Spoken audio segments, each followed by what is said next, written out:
Good evening and welcome. My name is Mary Ann Reed, and for those of you who don't know me, I am the Dean of the Reed College of Media at West Virginia University. And I'm very pleased tonight to introduce our panel, Where Are All the Women? Wikipedia's Gender Gap.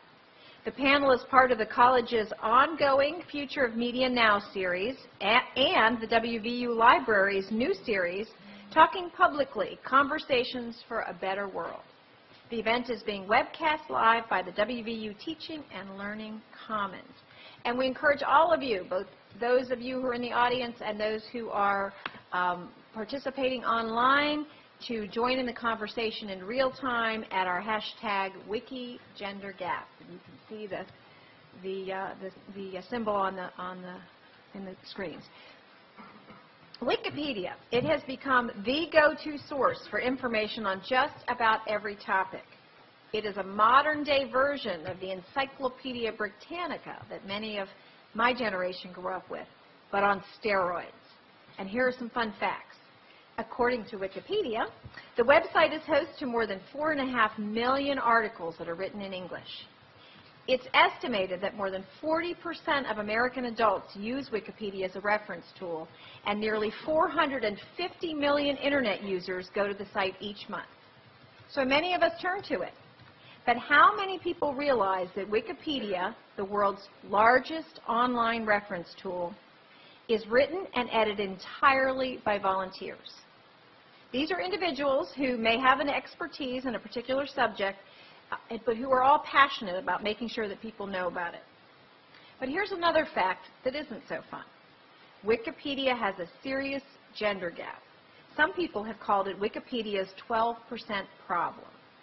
That's because a 2010 study commissioned by the Wikimedia Foundation that runs Wikipedia found that less than 13% of its volunteer editors were female, and a whopping 87% of its editors were male.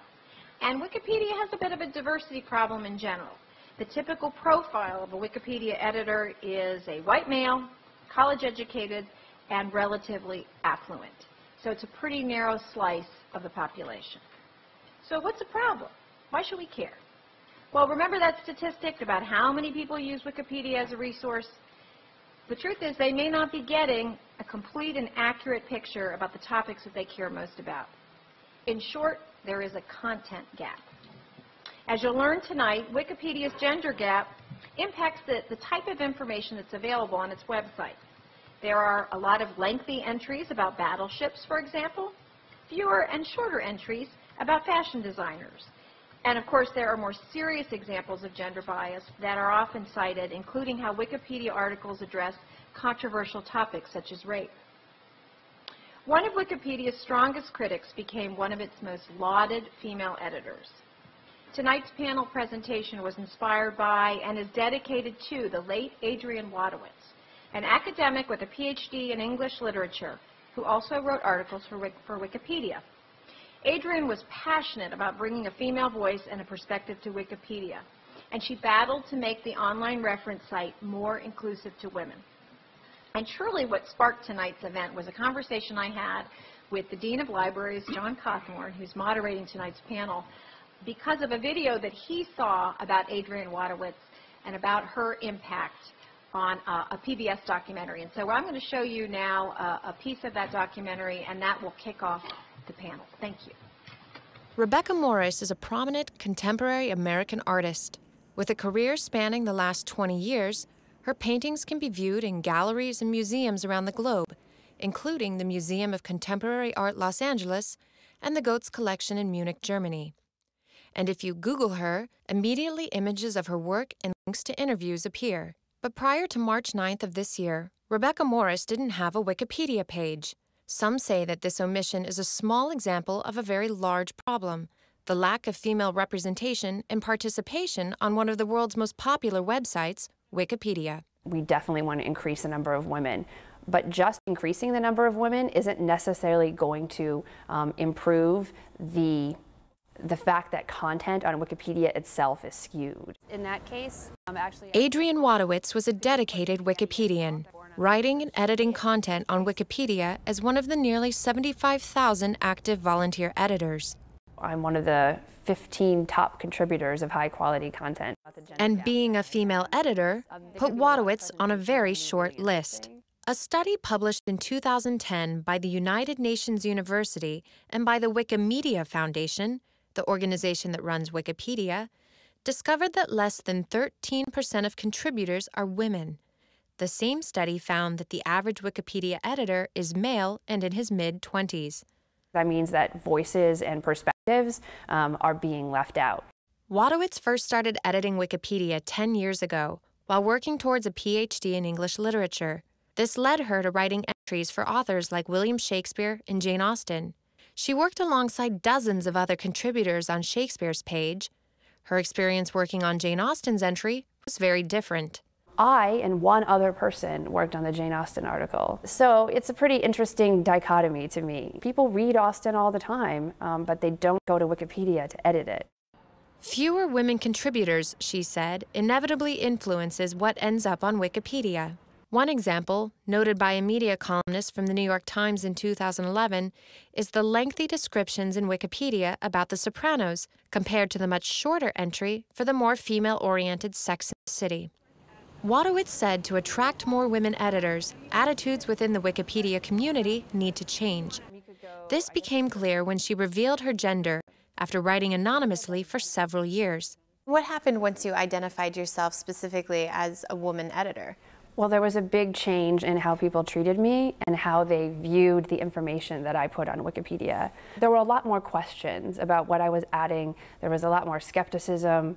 And a lot of times when I made arguments about including a specific piece of content or excluding a specific piece of content, I was accused of being hysterical or emotional, things that had never happened before.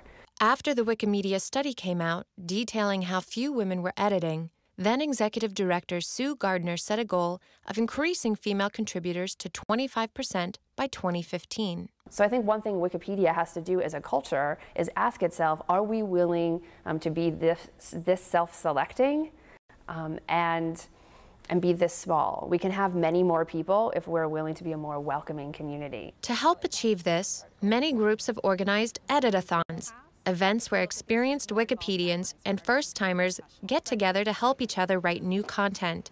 Editathons are not gender exclusive, but increasingly women are recruiting other women to participate.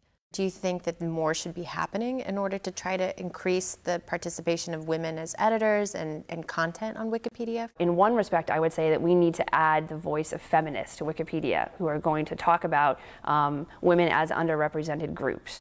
This editathon, held at the Museum of Contemporary Art Los Angeles in March, focused on creating entries for LA artists, many of them women. And that's how Rebecca Morris finally got her page in the world's largest encyclopedia. I know something about how the first encyclopedias were developed in the 18th century, and those encyclopedias almost completely excluded the history of women. And it's one argument that we make all the time when we're talking both to Wikipedians and people outside Wikipedia. We say, look, if we want to include all of these other narratives besides the typical narrative that we usually tell of dead white men, we've got to get it in there now. So thank you very much. I'd like to welcome you. My name is John Cawthorn, Dean of Libraries, and I want to thank Mary Ann and all of her team for helping putting this on. And I'm just going to moderate the session. And before I do, I just want to thank Adrienne Wadowitz's parents. They allowed this video to be shown because she passed away. And so we just want to be really sort of inspired by her work. I was, certainly, and I think this is a real big issue. And so we're going to hear from our panelists. And I'm going to have them introduce themselves first, and then we'll go through a series of questions. We'll have time for you to ask questions, and we'll also check our Twitter feed. So without further ado, I'll have Frank start. Okay. Good evening. My name is Frankschaumburg, and I'm the Executive Director of the Wiki Education Foundation. And the Wiki Education Foundation is a nonprofit based in San Francisco that is working with educational institutions on improving Wikipedia's quality. And I've also been editing Wikipedia since 2005. Hello, I'm Jamie Mathewson. I also work for the Wiki Education Foundation. So in my role at WikiEd, as we call it, I work specifically with building partnerships with universities and other higher education institutions, so we can expand this, this kind of opportunity for students to contribute to Wikipedia, usually through classroom assignments. Hi everyone, my name is Adeline Cole and I'm Associate Professor of Postcolonial Literature at Stockton University in New Jersey. I use Wikipedia a lot in my classes and I teach a lot of faculty how to use Wikipedia as well, which is why I'm here. My name is Sydney Poore and I began editing Wikipedia in 2005. And not only did I get involved with doing the article writing, I got involved with a lot of the behind-the-scenes stuff involved with making the website run and things like that. And I was very much one of very few women doing that. And so I'm here to kind of talk about that side of it as well. So just two questions maybe. Why should we care about this gender gap? And also talk a little bit about Adrienne Wadowitz's legacy, if you could. I want to start. So, yeah, I'm going to start with Adrienne's legacy, perhaps, because Adrienne was one of our board members, for which I'm tremendously thankful. And I think looking back at what she did on Wikipedia, I think part of her legacy is the content that she added to Wikipedia. She was one of the most prolific editors on Wikipedia, and she still lives through her articles. And then the second thing is that she was instrumental in raising the awareness around the gender gap, as we've seen in that short film. And I told Adrienne's mom yesterday. I sent her an email and I said, well, we're going to be in West Virginia and at this event, and you can be so proud of her. And she wrote me back and she said, I know Adrienne would be so totally happy about this partnership, and we could see her wonderful smile, right? So again, I'm thankful to be here, and I'm also thankful for the university of dedicating this event to Adrienne. So I was one of the faculty members that was really converted by getting to know Adrienne.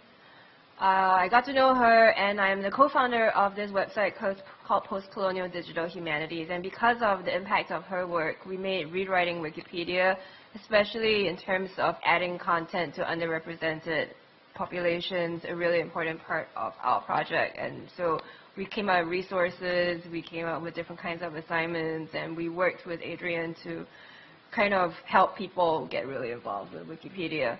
So her legacy, I think, and I think Jamie would agree with this, is that the gender gap is really, really pressing. It's really, really important. It's not dealt with enough. It's so important because, and I'm sure most of you are here and wondering why in the world your professors asked you to come to a talk on Wikipedia, the evil of all evils, the things that since grade school you were told never to reference because only lazy students do that, not very good students. So why are you here? Well, that's because all of us check Wikipedia, even the professors who tell you not to. And it's really grown from 2001 into, simply an open source project with people volunteering to the most checked resource in the world. And a lot of people actually, there have been studies that have been saying that Wikipedia is as reliable as most sources like the Encyclopedia Britannica. So if it is so commonly referenced, and if a lot of it is actually pretty reliable, we really need to address the kind of content that's available about women and people of color on Wikipedia. And, okay. To your question, John, about why it matters, I think that's a really good question. There are people who edit Wikipedia who unfortunately still ask why it matters whether women do. But I think Adrienne touched on this a little bit in that video. There are so many articles missing. There are so many articles that are short or misrepresented. In some ways, I do encourage you to go take a look at some of these articles. Take a look at the articles on sexual assault and things that do matter to real lives of women, and how the language is really framed, and think about how that might have a real impact on readers. across the United States and really across the world, because this is, the top result on Google. If you Google anything, pretty much right now, it's going to be the top result. So it matters what's written there, and I think it matters that we have this opportunity to kind of rewrite history in a way that it's never necessarily been written before. And Wikipedia is a really great way to do that. I think another part of her legacy is actually being active on the issue and speaking out. I mean, that was a transition that she actually made herself. Like, she made the decision to not kind of quietly behind the scenes work on these articles without anyone knowing. She was improving the encyclopedia by having her perspective in it. But she decided to come public, speak out, and she was very well respected under the pseudonym. And so people, were kind of, I want to say surprised in some ways that it was a woman, and then surprised that this woman was saying these things, and it really got a lot of people's attention. So on a personal level, I had been kind of like her behind the scenes working on things, and she gave me more encouragement to speak out, to be out there doing panels like this, and because people get tired of hearing about it. They think, well, that's so 2012 or something like that to talk about the gender gap. But the issue hasn't gone away. We can't give up talking about it because it's very important. I wonder if you could talk about very specific examples of how this is manifested in Wikipedia. I have several, but I will start with one. Here's one from actually a student in our program. So as Frank mentioned, we primarily work with universities who assign their students to edit Wikipedia in the classroom. So we had a student a couple years ago in kind of a sociology economics class, and every student had to pick a country and write about some aspect of women and of gender in that country. And so one of the students wrote this really incredible article on gender inequality in El Salvador. I don't know if any of you have followed the news of what's going on there recently, but that also happens to be pretty prominent in the news right now. But this is maybe a year and a half ago, and the article was incredible and got 5,000 page views a month after this article was created. And maybe 5 months after the student published the article, if you will, I actually went to the article myself to highlight it in a talk I was giving, and it turned out another editor had come into that article and decided that it would really benefit from an image, from an illustration, something to do about the topic in the article. You guys have seen, usually there's a picture at the top of the article. And the person added a picture of an El Salvadoran woman, and she was just in a bikini posing and had nothing to do with the topic, other than maybe illustrating gender inequality even more. and I think that's an example of not just what's missing from Wikipedia, but what's included. And really, that person probably thought that they were helping. I did immediately delete it and put a new image there. And I think to add to that, if you look at the big picture of like high quality content on Wikipedia, for example, we've counted the articles in that high quality, Wikipedians call that featured article area, and we looked at how is the distribution between different topic areas. And we found out that there are more than 500 featured articles on the topic warfare, more than 360 articles in sports and recreation, and more than 150 articles about video gaming. And now, in general, that's having many good quality articles is not a bad thing per se, because that's what people do. They're volunteers. They write Wikipedia articles as volunteers, and they write about the topics that they care most about.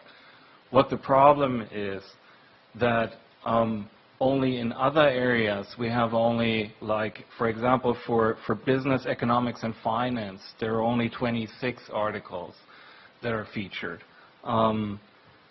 Geosciences, 23.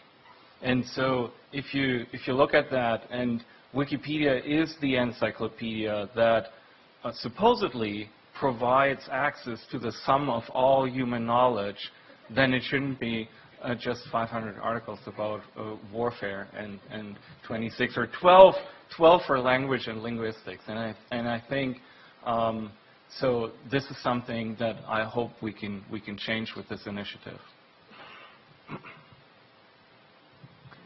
Yeah, I have another example. Really, I could go on and on and on about this actually, but I won't tonight. But one of them was an example of shoes.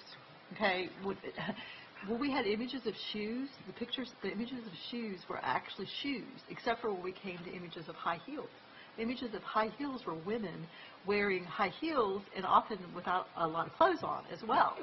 And so, this just shows the mentality that went to, taking those images and putting them on Wikipedia or putting them in the category shoes. If it was athletic shoes or men's loafers, just showed the shoe. But if it was category that was high heels, then it showed the whole woman there.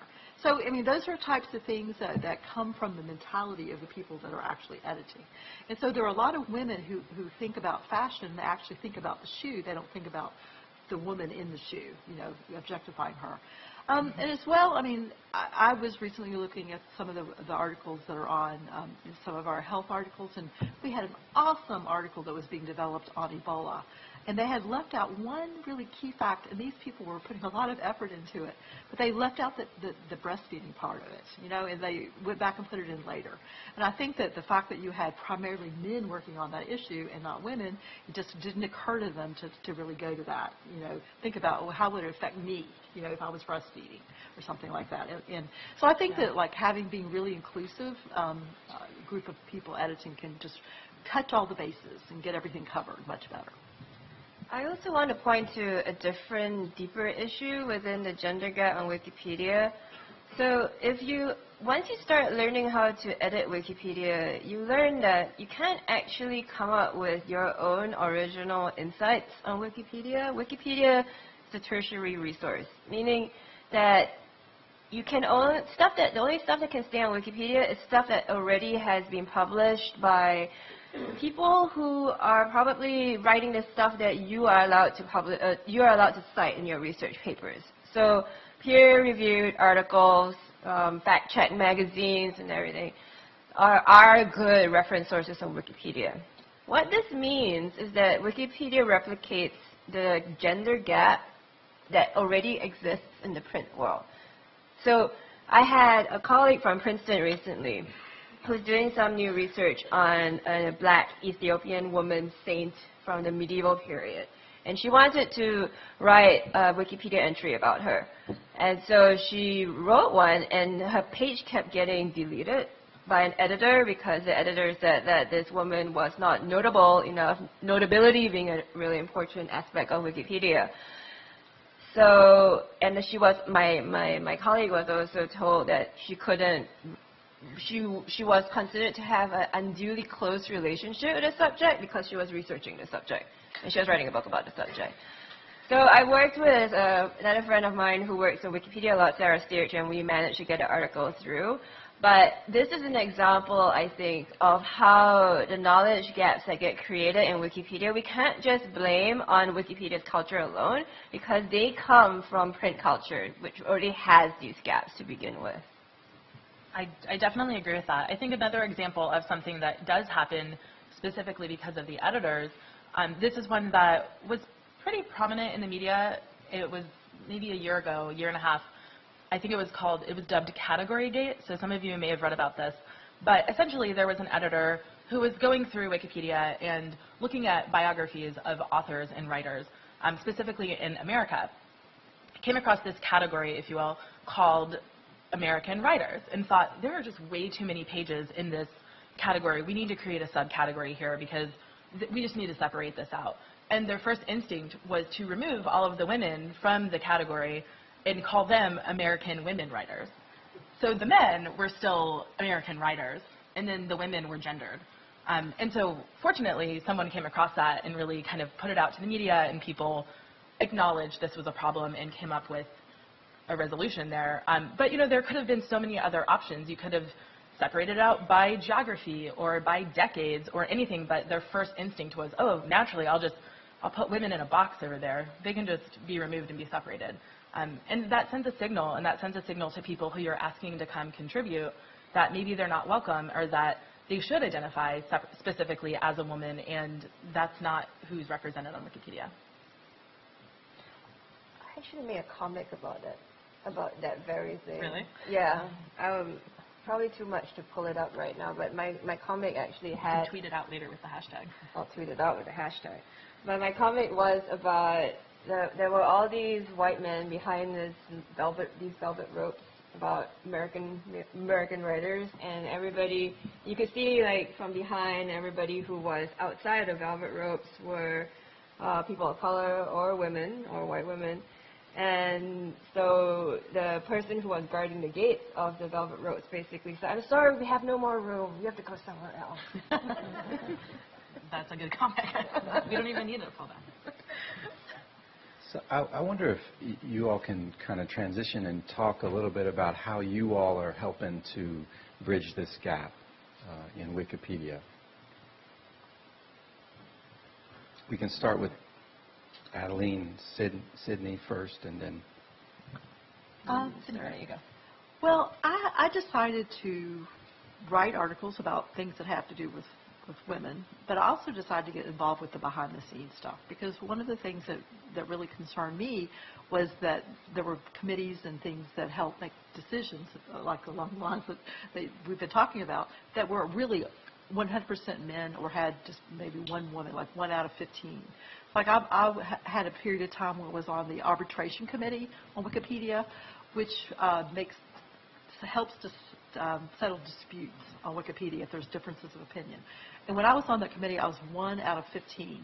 And I mean, there was 15 of us all together, and I was the only woman on the committee.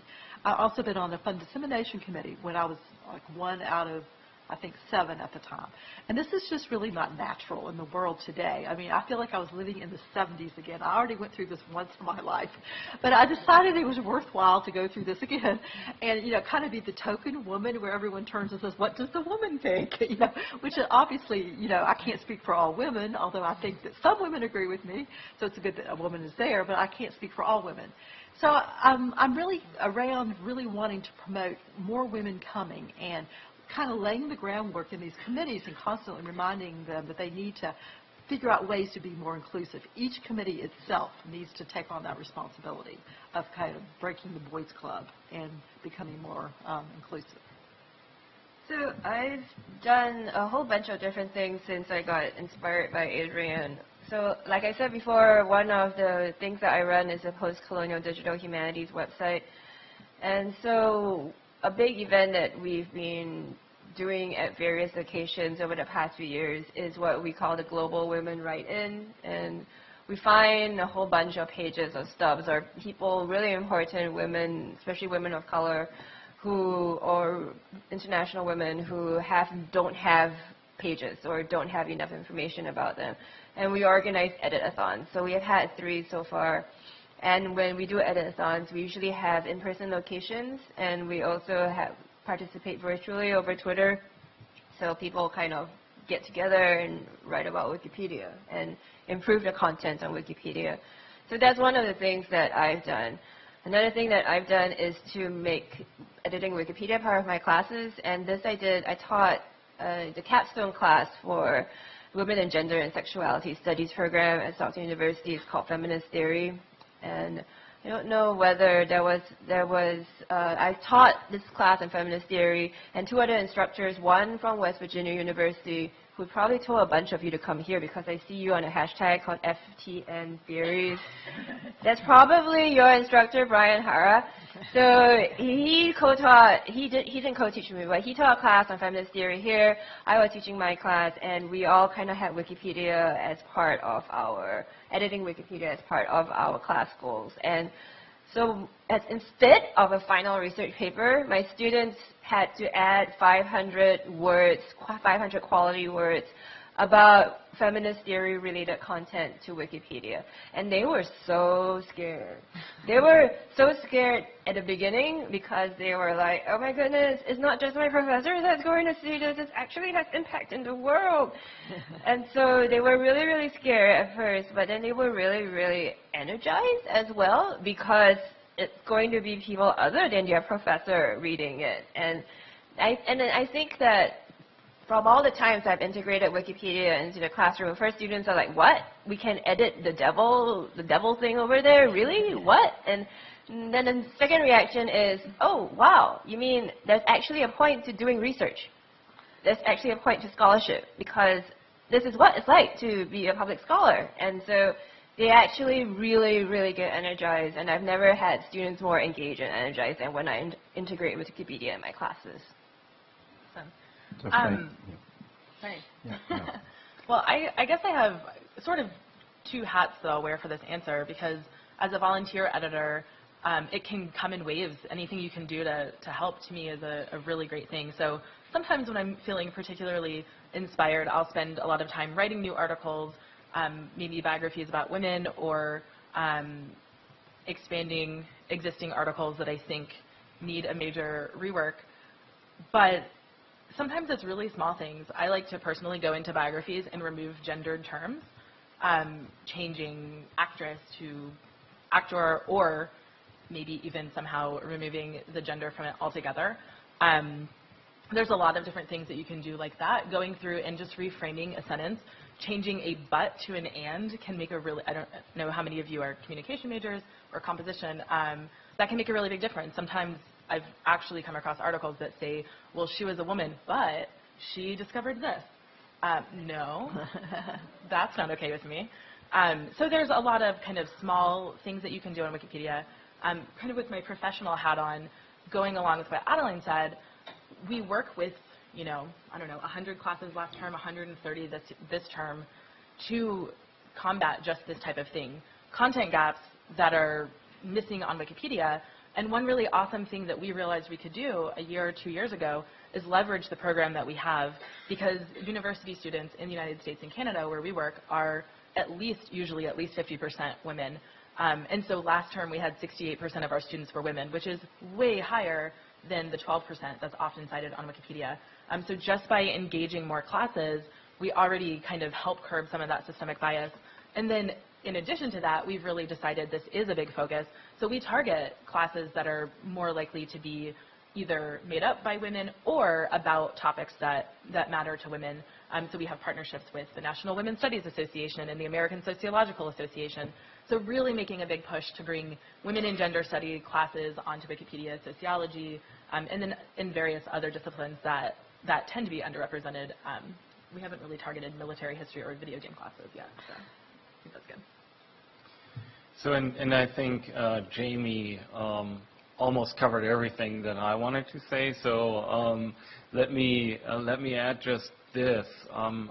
We've seen that working with students or having students improve Wikipedia articles can actually be very inspiring. For the students, they reach a large audience, which is almost feels like, wow, we're getting published for the first time in our lives. And they, yeah, well, as a Wikipedian, I can just tell you, having suddenly like thousands of people looking at your article feels really great. And I think it's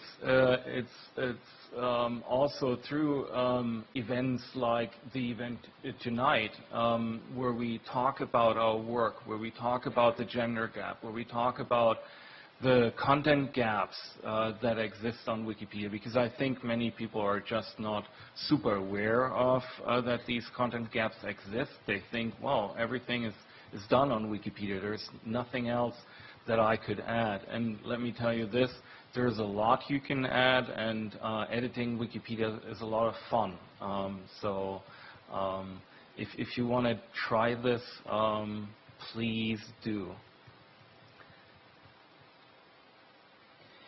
Any other things faculty and students can do, Adeline or Sydney? Well, actually, somebody on Twitter just asked, what can this person who is a white male in his 20s do to help lessen the gender gap? And I said to him that it was a really, really fantastic question. I'm glad that this panel is making you think about it, because we're not saying that men shouldn't do anything. I mean, we're not saying that men should be out of this. We're saying that, you know, gender inequality isn't just a woman's problem, isn't just women's problems, it's men's problems as well.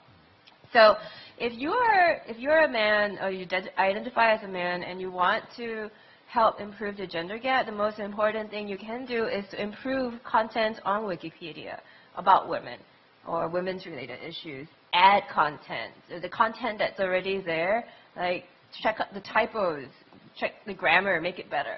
There's so many things that you can do. All you need to do is just increase the amount of content and improve the kind of content about women on Wikipedia. I just want to say I completely agree. I think Frank mentioned this earlier, but I certainly don't think it's bad that 90% or 87% of the 80,000 active editors are men and that they're editing. I think it's really wonderful that they're editing. What's unfortunate and what's causing some of the problems is that there aren't more people editing those other topics. We have students, I mean, maybe some of you are in a women's studies class and it's not all women in the class. So we have students in those classes that are also creating content about, you know, I think it was a male student who created women's health in Ghana was a male student. A really wonderfully neutral, unbiased article. A great contribution. So there's definitely stuff that you can still do. Are there any questions from Twitter? We have from @FemPlan, what other marginalized groups are misrepresented by a white male-dominated Wikipedia? All of the non-white male. I feel like there's a lot of them to list, so I just wanted to suggest that. I don't know. Well, the middle part, I mean, I'd say it depends on how you want to look at it, but population-wise, like during the middle part of the United States, we probably have less people editing, but it's not really. We also have pockets of places where we have a lot of people editing. So I would be I'm from Kentucky myself. It's where I live now. I'm originally from West Virginia. I live in Kentucky now. So I'll be thrilled if we had like even more people that live, you know, in this region of the area editing our things that are important to us, our history, including things that have to do with women, you know, in our history here. That would be thrilling to me. And there's huge gaps, you know, just representing local areas. Yeah. And I think it's also important for us to drive home to you that we're not trying to engage in a crazy feminist takeover of Wikipedia, which... Speak for yourself. I'm just kidding. It's all her. I have nothing to do with it. But, so in all seriousness, what I personally think that, you know, the gender gap issue and the content issue, it's not really about trying to replace existing content with different content. It's simply about having more content from different perspectives. And the only way to have more content from different perspectives is to have people who come from different walks of life edit Wikipedia. So we're not saying there should be only one truth. There should be multiple truths, and those truths all get battled out in the talk pages of Wikipedia. And but if the thing is that there is no talk page, if there is no page, then no discussion can even take place. So we're simply saying more people. Absolutely. I thought the chair of our board actually made a really awesome analogy a few months ago. And she said, you know, if we always talk about a park, and you're just in a group of people, and you're talking about a park, and you just assume everyone else around is picturing grass and trees and maybe a swing set, then you're completely ignoring the people who live in a desert. And that group is just misrepresented if we always assume the definition of park is, you know, happening somewhere that's maybe not drought-ridden. And I think that's really a great analogy of what happens on Wikipedia when you get one demographic rather than a diverse base. And kind of to go to seriously answer that question, people of color are completely misrepresented or underrepresented at least. You have mostly middle class, upper middle class people editing. You have people with access to internet and leisure time to volunteer to edit a Wikipedia. So a Wikipedia article, sorry. So age is another. Age is another one. That was maybe highly unusual because I was older and also a woman both. Yeah, it is usually I think 18 to 36, but the average is closer to 25. So you really have one pretty specific voice, and Western, not just white, but mostly from I think the U.S. and Western Europe. So there's a lot of content about geography missing, and a lot of content about cultures and other experiences from people that should probably be represented in those articles that are read by so many of those people. Do we have any other questions from Twitter? How do certain words used within Wikipedia articles control the meaning of the message or explanation? This is also from Ben Plant. Can you repeat that? Can you repeat the question? How do certain words used within Wikipedia articles control the meaning of the message or explanation? I'm sorry, I'm talking so much. I think that's a really good question. The first example that came to mind is actually about a fairly contentious topic on Wikipedia, but about rape articles. There are a lot of rape articles that have the word alleged in front of every instance of the word rape. So you can even read an article about somebody who was actually convicted and found guilty, and they will still be considered the alleged rapist. And there are certain editors that I've seen go through and add that, and I think that certainly is conveying a pretty specific message to people reading that article. You guys might have other examples.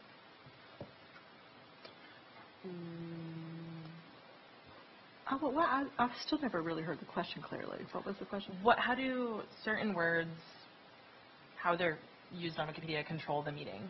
Or specific words? Did I repeat that back right? I mean, my biggest example, and that actually simply comes from the writing of history and not simply Wikipedia, and it's actually not completely about gender, is from colonialism, like from British Empire history.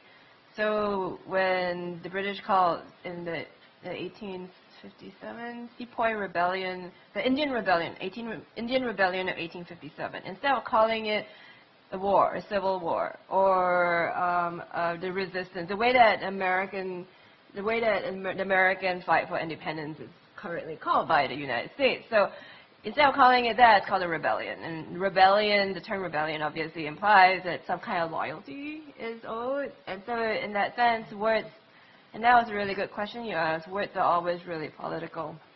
And the strongest examples to me just simply come from the writing of history, but I'm sure there are a lot of other examples about women and women-related things I just haven't thought of. Well, I know that I've specifically seen some of our students write articles about women in such and such country because there's a class that does that every term, and consistently those articles get moved to a new title called Gender Inequality in that country. And so somebody came through and decided, well, it would be more appropriate for you to label this what it is, instead of, well, this is the article about women, and those women are unequal. So there's just kind of the way people frame things. It's interesting. Because I was thinking about gender symmetry. I mean, there's like, it's not words, but it's like people try to go through and make things be even though we know they're really not. So they want to try to make sure we include things that have to do with males being also discriminated against, even though it isn't really parallel necessarily. So that tries to get so it gets misrepresented a lot in articles. In fact, I'm working on the intimate partner violence article right now. It's full of that right now that needs to be eliminated because somebody came through and did that.